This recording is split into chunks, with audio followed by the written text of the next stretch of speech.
Hello and welcome to Being Well. I'm Forrest Hanson. If you're new to the podcast, this is where we explore the practical science of lasting well-being. And if you've listened before, welcome back. Even in the course of a pretty challenging life, most people have many opportunities to experience success, to have good days, pick up small wins, and generally feel like they're on the right track, or at least that they've given things their best shot. And even in the course of a pretty good life, most people experience many small defeats. This can include everything from being a bit late to an obligation with a friend, flubbing a work or school assignment, or even knowing that you like someone who maybe doesn't reciprocate your feelings. It can also scale up to big picture experiences where somebody looks around at their life as a whole and goes, wow, this just isn't what I had in mind. One of the most important skills we can develop is the ability to deal with disappointment and cope with failures, big and small. That's what we're going to be focusing on today. And to help us do that, I'm joined, as usual, by Dr. Rick Hanson. Rick is a clinical psychologist, a best-selling author, and he's also my dad. So, Dad, I took a look through our episode archives, and I was actually kind of shocked that we've never focused explicitly on this topic before. Obviously, an enormous failure. A real miss on our part. Yeah, it's one of those things that has run underneath a lot of the conversations that we've had. We've talked about, like, we have an episode titled What to Do When Things End, and various forms of kind of dealing with disappointment in small ways.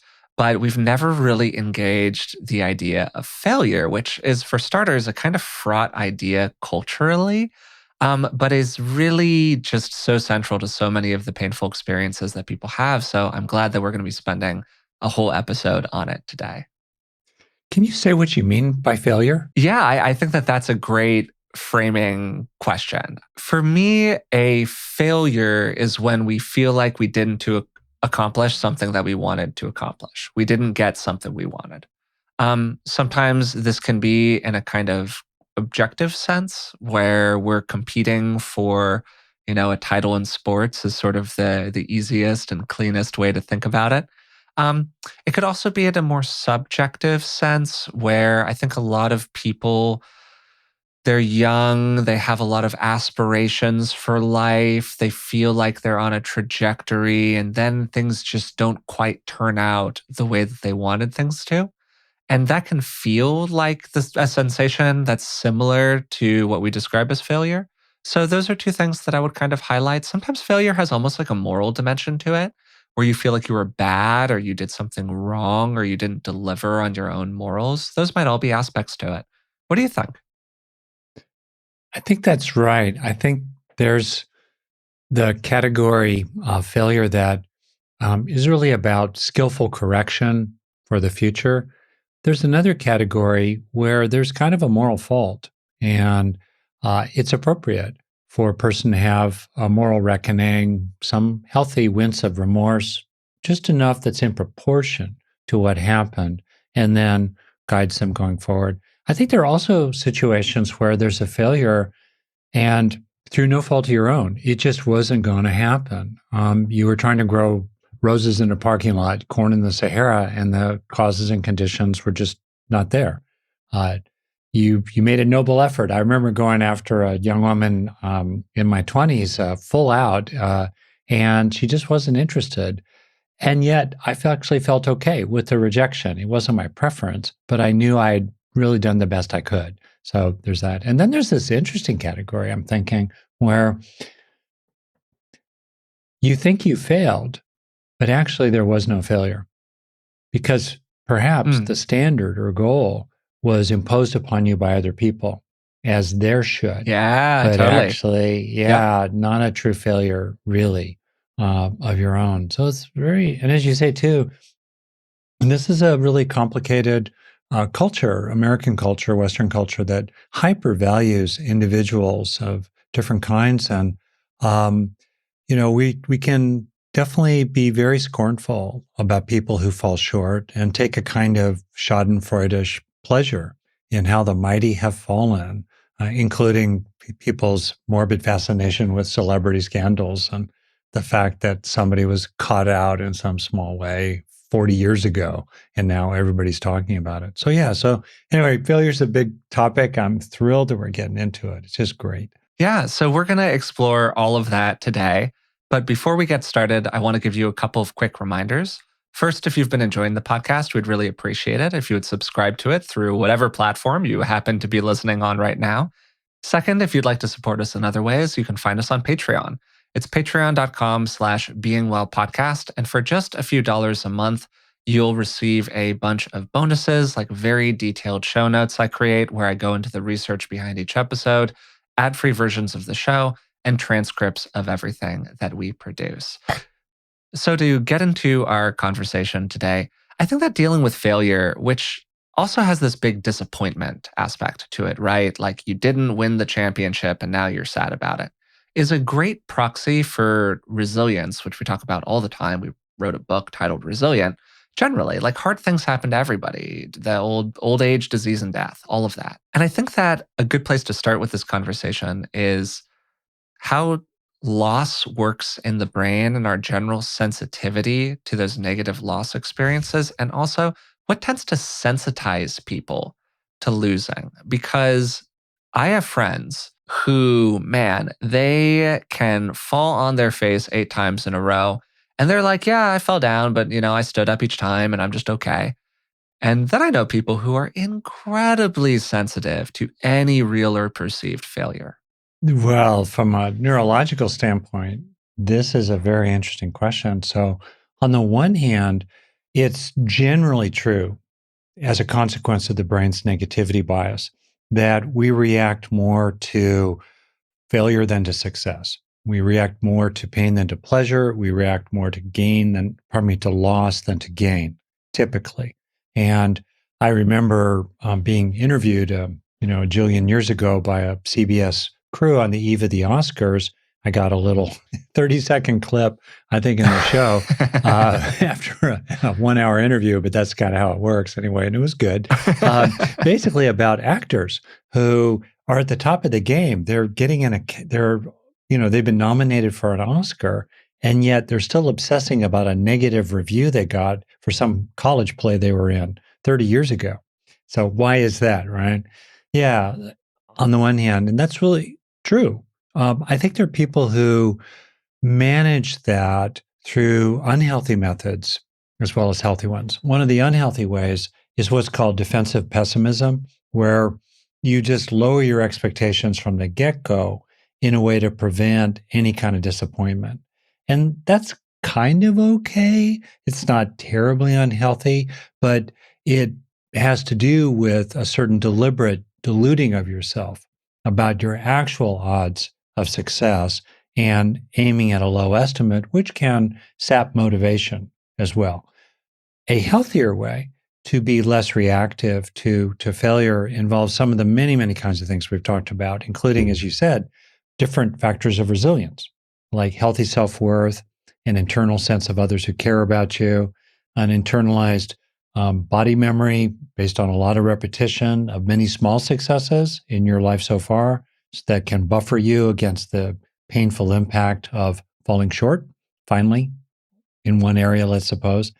So these are things you can build up inside so that you're more able to manage the pain of defeat, the pain of loss, including maybe this is a handoff back to you, Forrest, sense of perspective. I mean, in this life, what are your expectations? Supposedly 87% or something of teenagers believe they'll be a professional athlete or a rock star. And if that's your expectation, statistically, you're probably going to be disappointed in, 99% of the cases. So it's really useful to have a plan B. And so what do you think about all that? Expectations of success that are just unrealistic, really. Big picture commentary for 1 second is that we have increasingly created a holding of our lives that lionizes massive, enormous fame.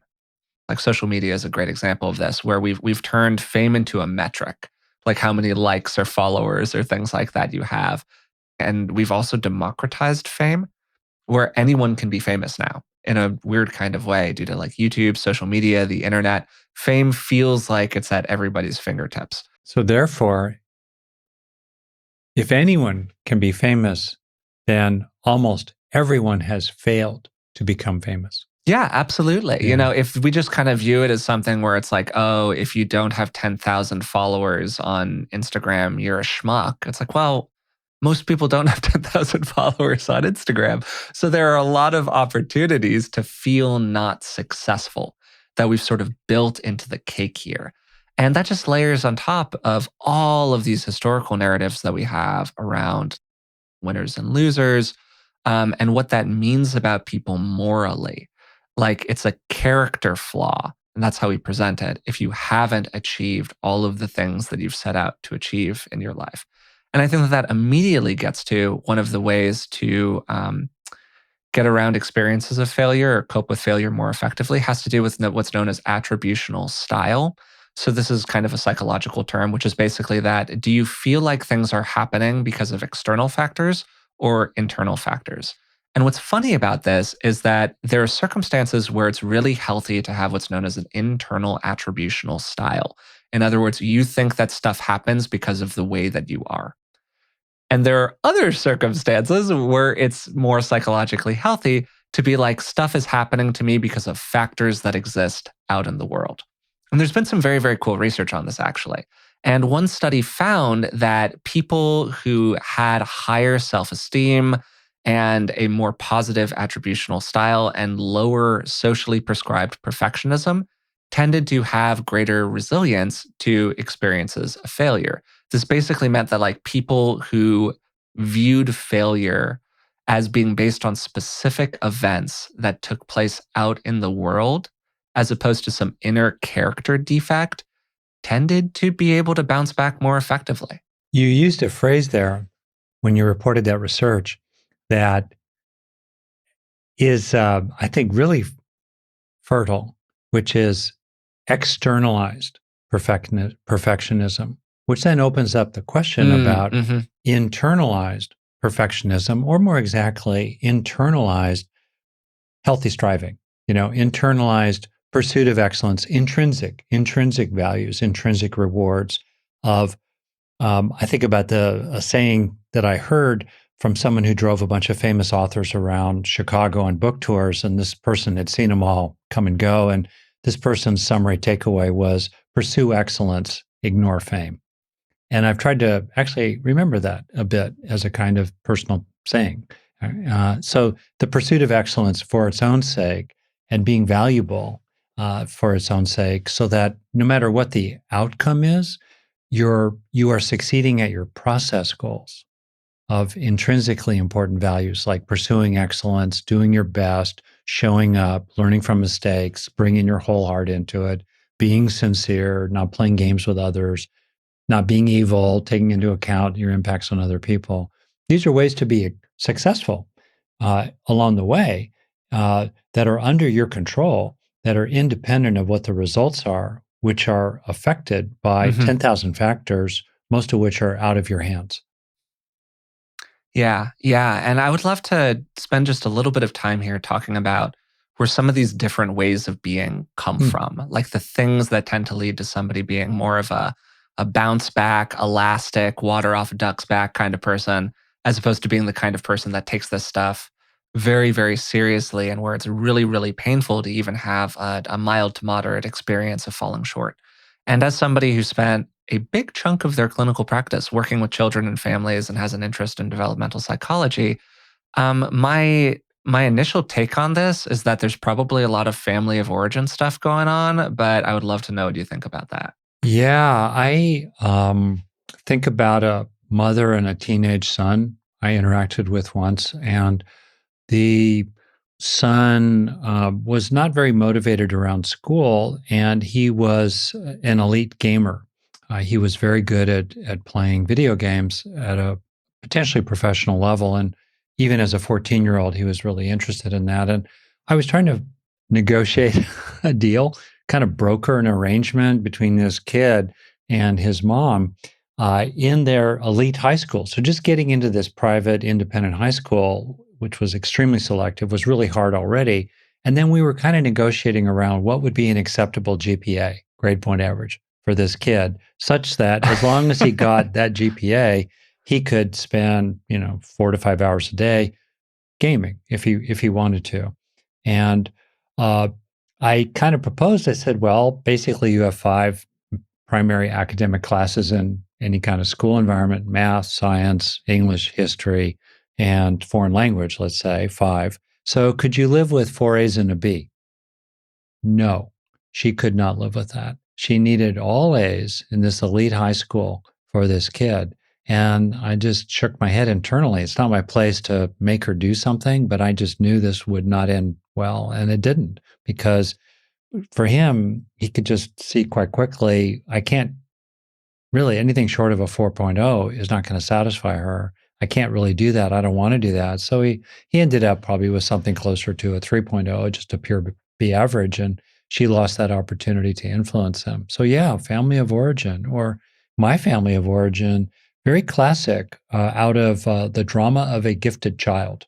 Maybe what we ought to do, Forrest, is a pod on 5 great. I'll pick 5 or 3. You pick 5 or 3 something, books in psychology broadly. Oh, I would love that. I think that's a great idea. Yeah, and I love this book, by the way, Drama of the Gifted Alice Child. Miller, genius great book. Yeah. For those who haven't yet read it, pretty psychoanalytic. It's got an introduction and 3 chapters. You can skip the 3rd chapter if you want. The first, everything up to that is just gold. And basically, the idea is a lot of kids get raised in a way in which they're sort of whipsawed. On the one hand, they get a fair amount of messaging that promotes a kind of grandiosity. You're so smart. You're so talented. You're so beautiful. You're so special in these particular ways, combined with hypercriticism about any kind of falling short. And even if they actually perform well, it's considered to be a big ho-hum because, of course, you're great already. And so it's the worst of both, right? It's being raised up too high on the one hand, and yet on the other hand, having lots of experiences of bottoming out. And that is a very promoting of narcissistic neurosis kind of upbringing that I had to kind of work my way out of, actually, over the years. So failure can feel very acute. You can look out there to people who are sitting at the head table, and through social comparison, you can both envy them and have contempt for them. You feel it's unjust that they're less capable and talented than you are, and yet they've accessed those higher levels, maybe because they're good at schmoozing, or they were lucky, or they were good looking, or something you think is unfair. And you belong there at the head table, and yet also you have kind of a certain amount of disdain for the people at the head table. Like, why would you want to join that club if you have contempt for the members of it, right? Let alone the president of the club. Anyway, so that's pretty complicated too, and it gets in the mix in terms of success. Yeah, I think that a big thing to take a look at if you're trying to unpack your own story around dealing with failure-based experiences or dealing with disappointment um, is just the narratives and circumstances that you received when you were really young. If you were brought up in a household where winning isn't everything, it's the only thing, you're probably going to be pretty failure aversive. If you were heavily punished when you were a kid, when you were seen by your parents to have fallen short, you're probably going to be pretty failure averse. Sometimes, kind of like you're describing the case with the kid and their mom, dad, things kind of swing the other way, where a kid sort of feels like, well, look, I'm going to take the stick either way, so I might as well just do whatever I want and not care about it. Like that can absolutely happen too. But a lot of people internalize these narratives that they were brought up under, and they really take a very active role in their lives as an adult. Yeah. And then interestingly, just what happens when they get to college, or what happens. Totally. Yeah. Yeah. You're finally free of the midlife yoke. crisis, which for me was around 29, but for some people it's more when they're 39 or 49. Truly, where they've signed up for a program. They bought it. They went to medical school all those years. They ticked all the boxes. They did the right thing. They married the right person. Because if we want to talk about success around mate choice, and feeling like you failed in mate choice. Big category. Ooh, Yeah. there's a lot of stuff going on there, including cultural influences. The wishes of your parents and their standards. Your especially if you come out of a culture that is more community oriented than American culture, where kinship systems, extended family, have much more of a role, including literally choosing who you're going to marry for you. Arranged marriages are really, really common still in many, many cultures. So, taking all that into account, it's like the Talking Heads song. Maybe we should do a podcast episodes on key songs, right? Like, what's the talking? You're really pushing your luck here, Dad. I'm thinking, what's God? You just want to have a Pearl Jam podcast. Well, I know Pearl you, Dad. Jam, You just want to have a there's YouTube some good ones there, podcast, but and okay. yeah, like. Well, Talking Heads. What's the one? Is This My Life? I can't do any musical memory. You're the musician here. I'm not sure which song you're Oh, referring the one about to, but I'm following. I wake I'm up. following. Is this my life? Is this my wife? Oh yeah, Is I this go my out. house? Is this my life? Yeah, Yeah, like Uh-huh. what? Right? So, whose life are you living anyway? Right? And definitely, it's true. We internalize these systems of belief about what we ought to want, and then we even get successful at that. And then we wake up. We look around the big fancy house. We kind of look at the person lying next to us in our bed, and we look at the people we work with and what we do every day, and we just go, wow, wow, how did I end up here? And that's a really tricky moment. How do you deal with that in a way that's not stupid and destructive? On the other hand, how do you deal with that in a way that honors the little voice of truth and wisdom that's talking to you, saying, you've gone down a wrong road and you need to make a major turn before you sit there in your hospital bed in the last day of your life regretting the last 50 years. My kind of thesis for this conversation is that getting good at failing, getting good at falling down, getting good at being disappointed, whatever, is an enormously important part of becoming an effective person out in the world.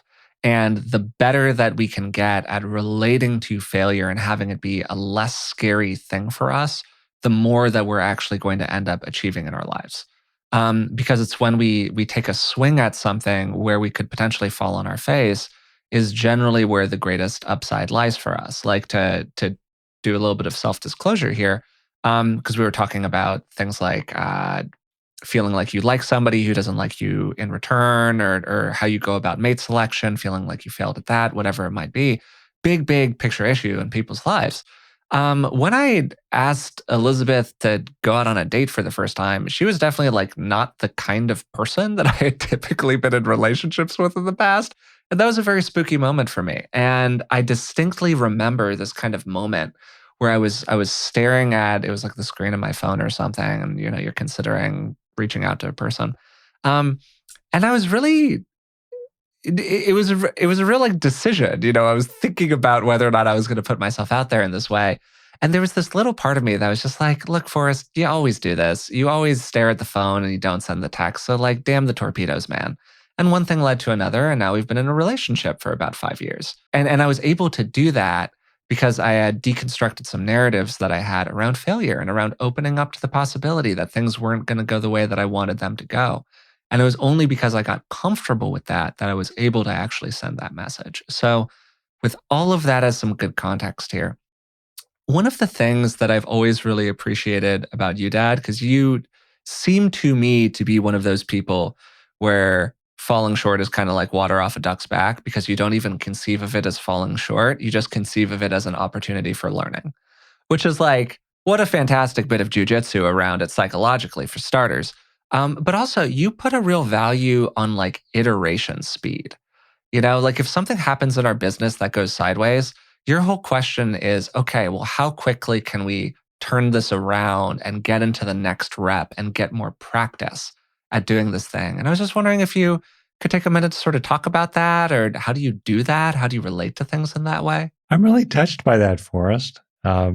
Yeah, totally. I feel like I have kind of a secret life in certain areas that I'm quite aware of in terms of, uh, how we do our business and just sort of how I think about things. So it's kind of startling to have you feed back to me something that you've actually recognized.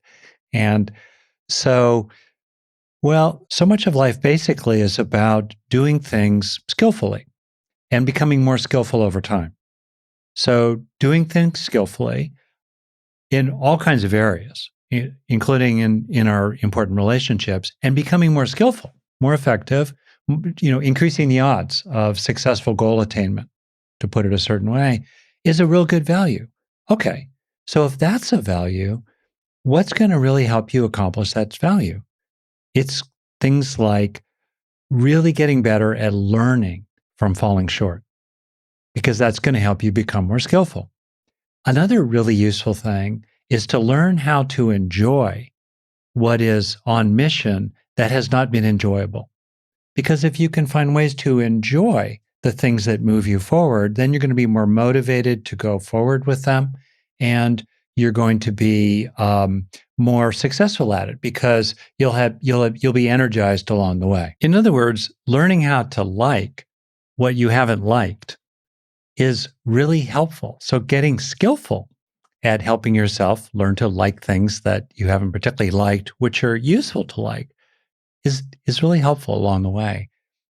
Another thing is, just like you said, exactly what's your speed? What's your iteration speed? And I actually learned this from you, watching you play turn taking games, because you said there Oh, was some yeah. kind of term about moves per minute. There's an acronym for it. Actions per minute. Yeah. APM. Yeah. Okay, great.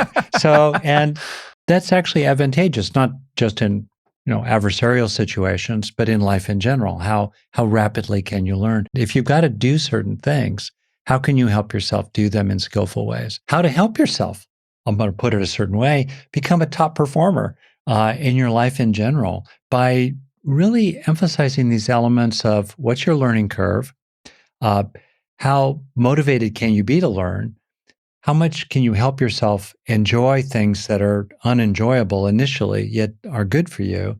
And how can you speed up your turns per minute, as it were, as you move forward in life? Yeah. And to kind of connect the dots for people here, moments of quote unquote failure are often major learning opportunities. So, the more comfortable that we get with failure based experiences, the more we're going to learn. Because most of the time, learning happens when we're at the edge of our capability. Whether you're learning a skill, whether you're learning your own psychology, whatever it might be. We just had a conversation about integrating opposites as being this big source of learning for people. That people could easily perceive that as a kind of failure. Oh, I didn't do this in the past, so I'm going to feel really bad about myself because I've fallen short in my personal growth journey or whatever. Where in truth, it's an enormous opportunity to grow and change for the better over time. But the only way that you get to the opportunity is if you start getting comfortable with the potential for a failure experience. So I think that to kind of go on to our next phase here of the conversation, I would like to talk a little bit about how to in the moment do some what's the good analogy here, do a little like crisis management when people have gone through a failure experience and they're just sitting in the pain of it, and then big picture how to kind of improve our openness to failure experiences over time. Does that sound good for you? Yeah, I think that first, I think that success is more informative than failure. When you get feedback from people who tell you what didn't work, that doesn't tell you very much. Okay, don't do that. Got it. But when people say, this way you said it, or this thing you said in the meeting, or this way that you've approached me as a person is really working for me. I really appreciate it. It's great. I like it a lot. I want more of it. Keep that song going. That is really, really gold. So I just kind of want to say that in general. That said, we do fall short. What do we do then? I think that it kind of helps to recognize first that you've fallen short and not kid yourself. Like, oh, wow, this didn't work.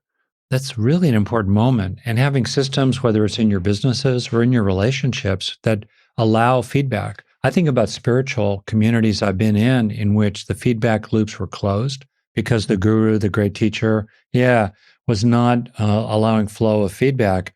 The organization, the community couldn't learn. as a Well, whole. to your point, that person has to be infallible for the teaching to Yeah, have merit inside of some of these traditions where you get into some kind of spooky yeah, guru stuff. It's because like any wrongness of the guru becomes a threat to the whole structure. great So it's a point. classic example of a circumstance where people are not allowed to fail in healthy ways, if that kind of makes Yeah, sense. Yeah. yeah, right on. Or we Completely can't true. acknowledge failure in healthy ways. Yeah, so paradoxically, setting up feedback systems in your life in which people let you know where you're falling short appropriately, not with their top spin, not with their prejudices or biases laid on, but in an open kind of way. Uh, I think another thing that's true in our family system and certainly in our business. I'm really eager to cop to my stuff. It was actually helpful for me, kind of counterintuitive to realize that the fastest way to be successful was to be super open to acknowledging failure, paradoxically, and to cop to your stuff, including your own personal bit about it. So, openness, number one, bingo. Number two, really trying to understand what's the basis of the failure. Is it just that the causes and conditions were not auspicious? It just wasn't going to happen. That's really different from feeling like you were unskillful or you had a moral fault. It was just not Mhm. auspicious conditions. And maybe the lesson to learn is to plant your seeds in more fertile ground. That's a certain kind of. Other times you might realize, there were ways you were unskillful. Uh, there were things maybe you just had no idea, but now you do. So, okay, you can be more skillful in the future. And other times you look deep inside yourself and you realize, no, there were things inside me that were kind of nasty or lazy or otherwise not good virtuous conduct that I just got to cop to, feel the wince of shame about, but then dust myself off, lift my head high, and resolve to be better going forward. So, understanding what kind of a failure it is really helpful because then that then takes you down different paths of what to do about it. Yeah, what the circumstances were they conducive to your success or not? Totally. To just really focus in on what you were saying at the very end there about experience your experience, dust yourself off. I think that a lot of the time, focusing on the emotional aspects of things early on, whenever we have any kind of painful experience, can be very, very healing and very, very healthy. There's some research that suggests that healthy reflection and self improvement broadly is tied more to a sensing of our emotional experience rather than the associated cognitive facts. Because that cognizing can sometimes wander into what's known as cognitive bypassing, where essentially we try to like think our way around an issue rather than actually engaging with our emotional content.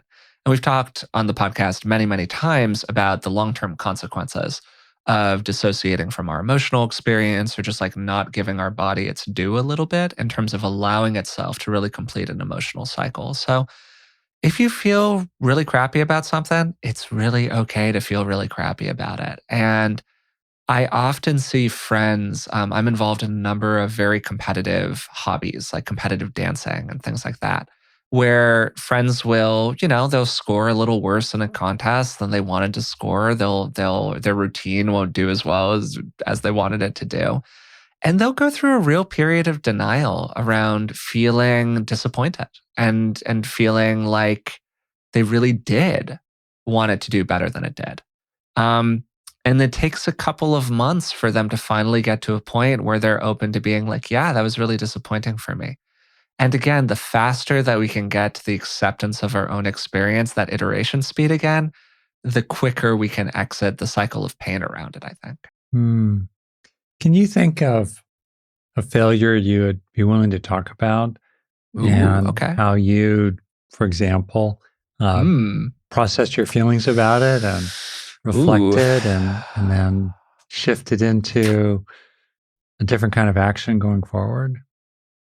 Yeah, we've talked about relationships a good bit already, and it's such a universal example that I think that it's a good one to use that people might be able to relate to. I had a relationship in my early 20s, which was a pretty short term relationship. It lasted for about 4 or 5 months, something like that.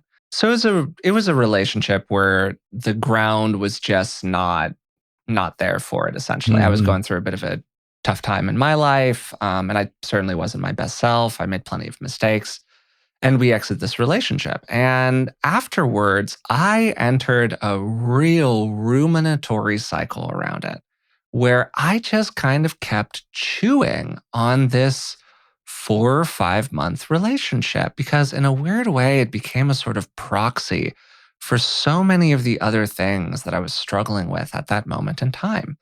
And what happened to maybe universalize this is all of this other stuff got bound up in this one discrete experience, this one failure experience. It became a metaphor for so much else in my life. And in that way, very much became this kind of like internal moral failing. And I had a hard time really just admitting that things hadn't gone well initially. And I was really thinking all the time about, okay, well, why didn't it go well? And what could we have done differently? And so on and so on and so on. And I got really trapped in the minutia of what had happened. I was really cognizing around it. And I think that it was a kind of avoidance coping for me. It was a way where I didn't have to come to grips with what had happened, and I just kind of kept pushing it away in a lot of different ways so that I didn't have to encounter the reality that this thing had ended and there are these underlying things going on in my life that I'm not super happy about. And I've developed these personality characteristics that I really don't want to have anymore, and all of this other stuff. So I just wasn't allowing myself to move toward acceptance of what had happened.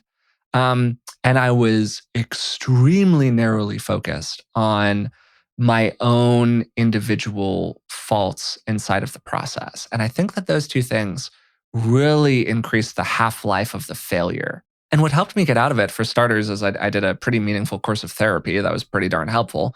But what was largely involved in that, I think, was moving away from the avoidance coping aspects of it, allowing myself to feel my feelings, allowing myself to contact my interior in more authentic ways, and then separating the threads of the narrative out from each other.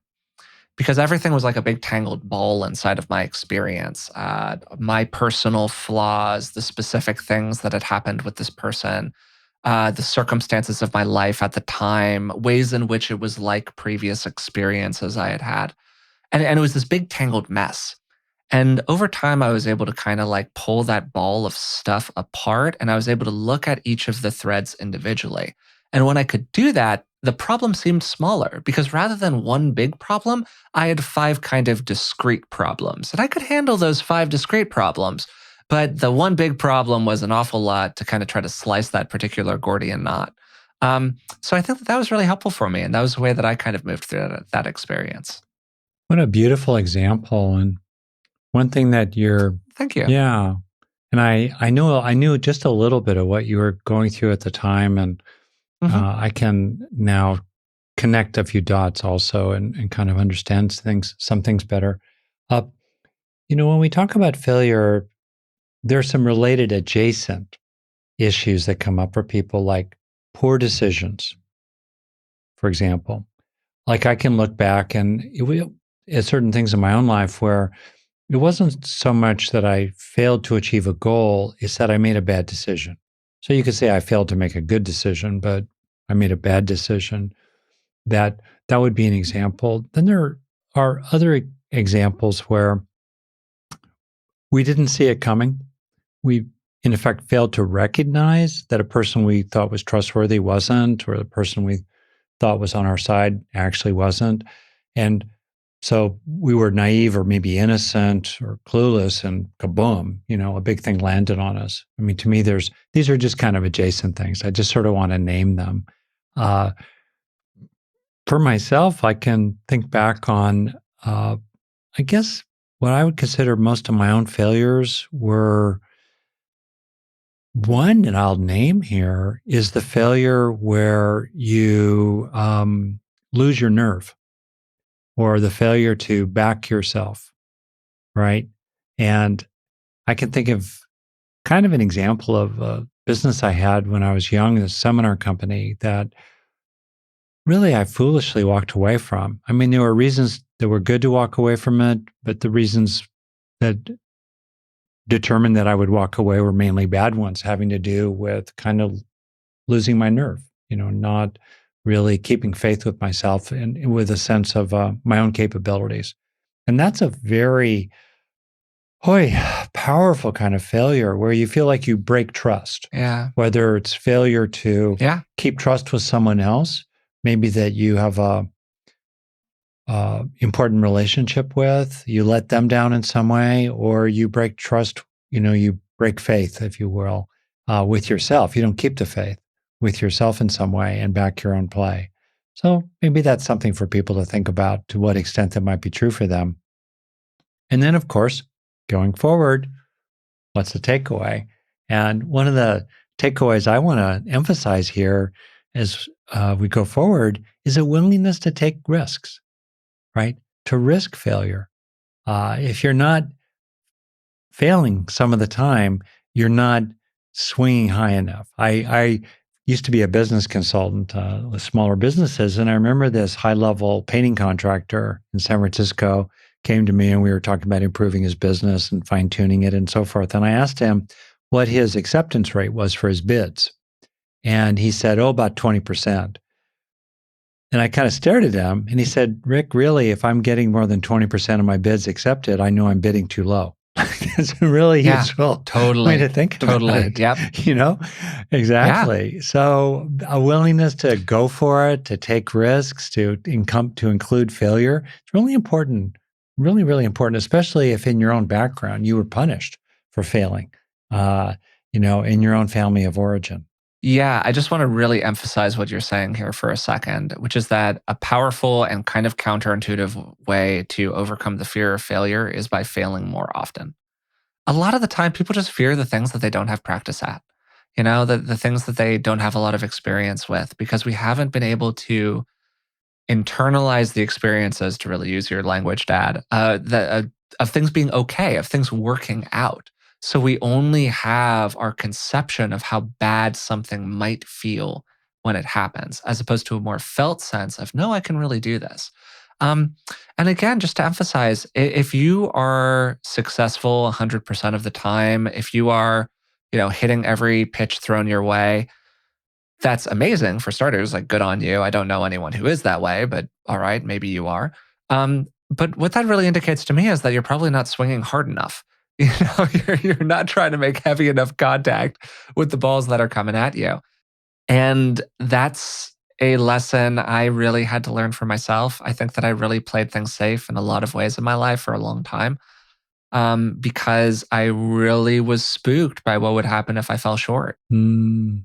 Another thing, as long as we're here, that I think can be really helpful for people as they're experiencing failure and the pain around failure is to really try to add some context to it. We talked about this a bit in terms of the circumstances, were the external circumstances ripe for success or not? And maybe they just weren't. But also, I mean, you're feeling a lot of pain around it right now.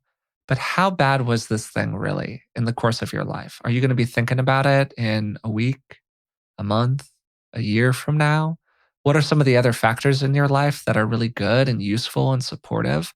Um, we're survival animals, and we are tuned to experience threat so strongly inside of our system. And failure thousands of years ago, when we're in small bands of 15 to 20 people in incredibly harsh circumstances, roaming around, the Serengeti or wherever else, failure was fatal most of the time.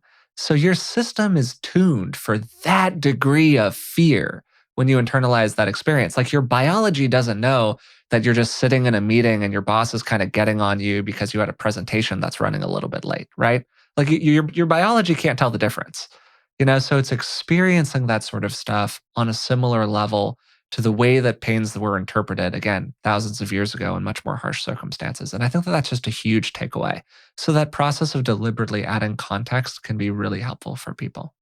Related to that, in terms of context or framing, really, it's to redefine games into ones you can win at. I think about playing tennis when I was younger Mm-hmm. with people who are, Classic. Yeah. yeah, better than me. And I just redefined the game to getting 1 point off them.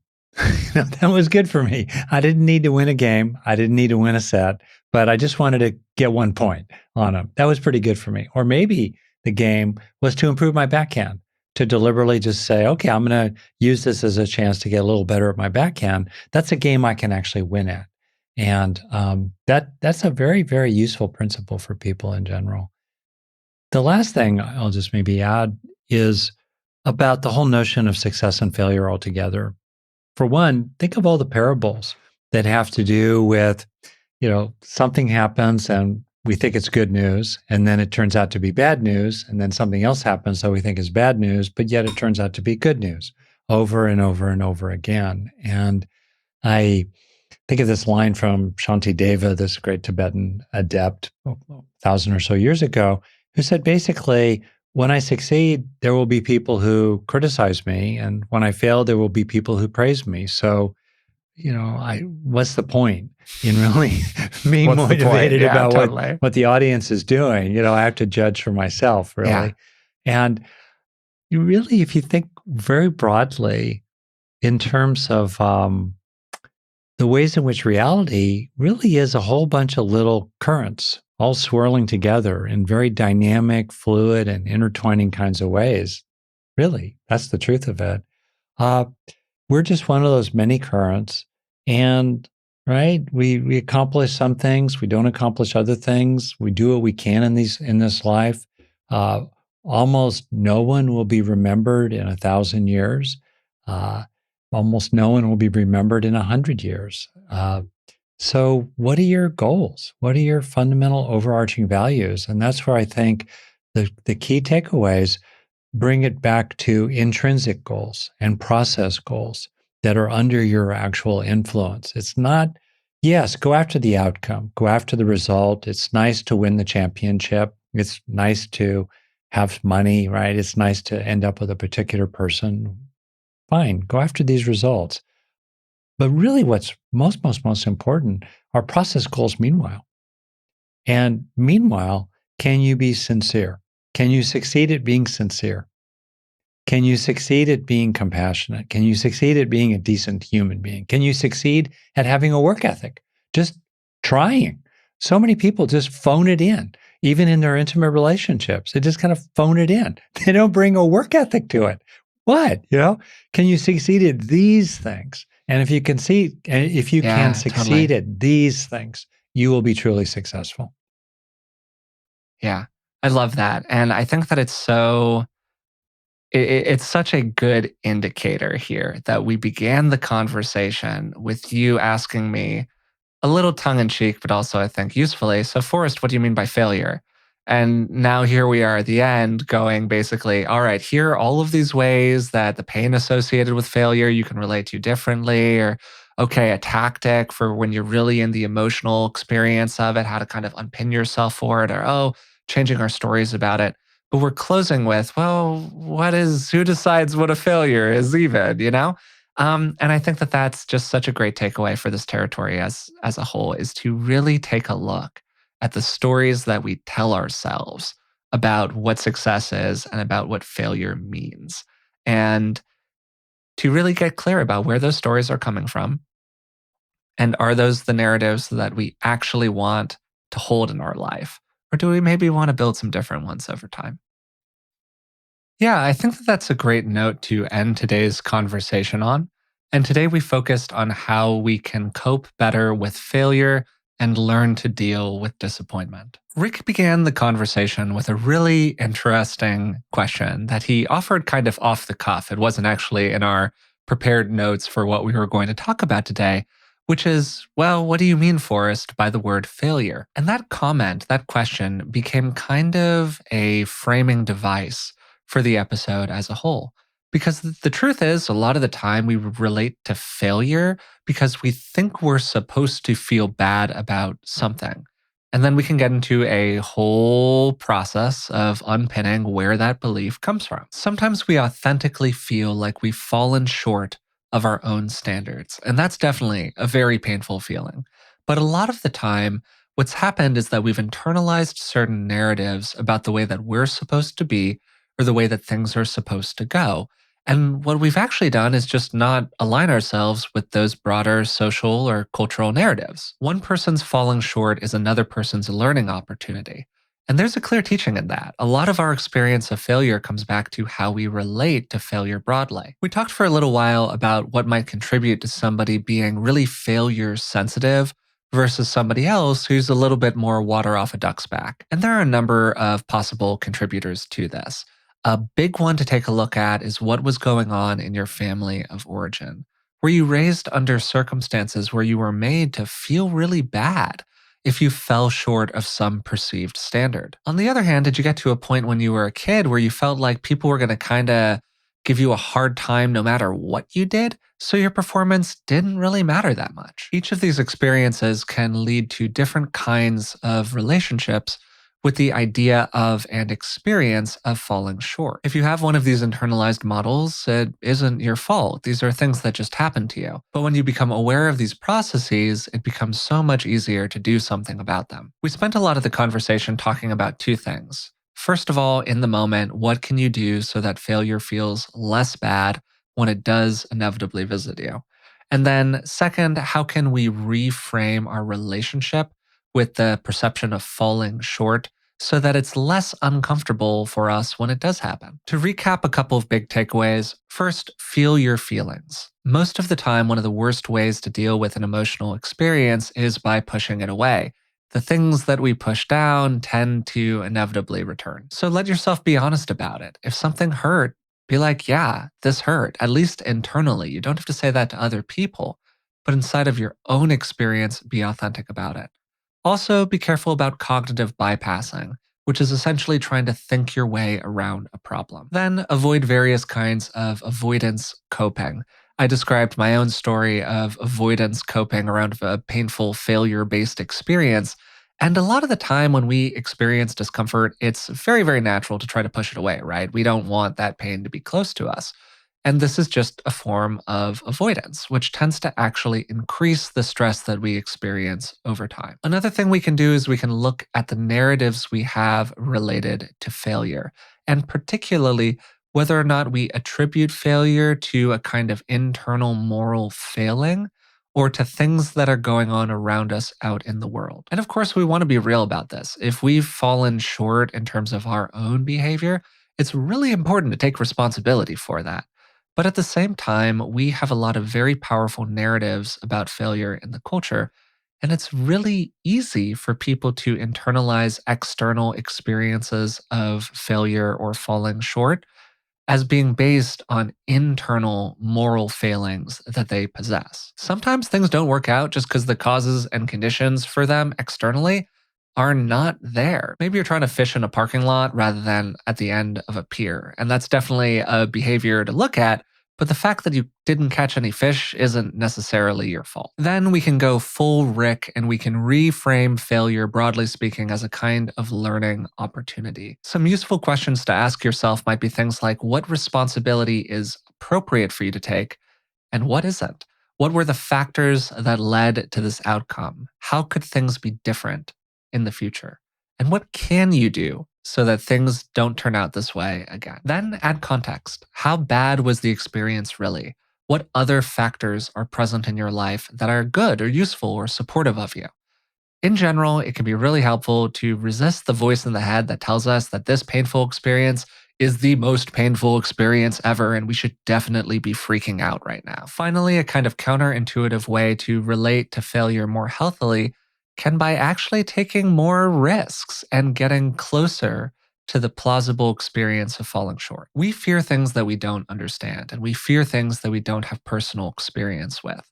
And a lot of people who fear failure were brought up in circumstances where they were either heavily punished for it or they were never given the opportunity to fall short in safe ways. If that's true for you, maybe you fear failure, or maybe failure is really painful for you when it comes along just because you don't have a lot of practice with it. We miss all of the shots that we don't take in life.